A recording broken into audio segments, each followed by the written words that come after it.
श्री समर्थ नाना tour Saswad यांच्या वतीने आपलं शिरसी कोस्टल कर्नाटकातील आपला जो स्टार्टिंग पॉइंट आहे शिरसी या ठिकाणी सहर्ष स्वागत.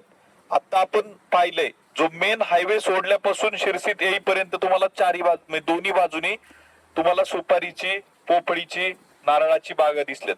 याचा अर्थ कोस्टल बाजू आपली चालू झालेली आहे. आता आपण ही समोर पाहू शकतोय ही शाल्मली नावाची नदी आहे. शाल्मली नदी हुबळीच्या जवळ धारवाड इथे उगम पावते आणि इथून ती बंगालच्या उपसागराला जाऊन मिळते. तर या नदीचं असं वैशिष्ट्य आहे, या नदीत सहस्त्र लिंग आहेत, 100 लिंग आहेत की जे असे तुम्हाला इथे दिसतात या दगडात तयार केलेले. याची आख्यायिका अशी आहे की या शिरसीचा जो राजा होता त्या राजाला पुत्र प्राप्ती होत नव्हती.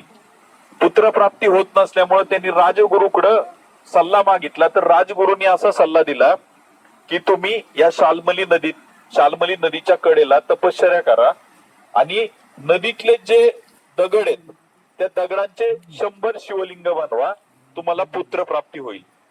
राजाने ते केलं. राजाला या ठिकाणी पुत्र प्राप्ती झाली. हे साधारण 1300 ते 1400व्या शतकातलं आहे. म्हणजे साधारण याला आतापर्यंत 1000 वर्ष जुना इतिहास आहे.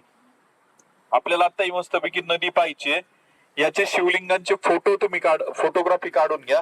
फक्त पाण्यात उतरताना खाली शेवाळ वगैरे सांभाळून, आणि शिवलिंग असल्यामुळं पाण्यात तुम्हाला शूज बूट अलाउड नाहीये.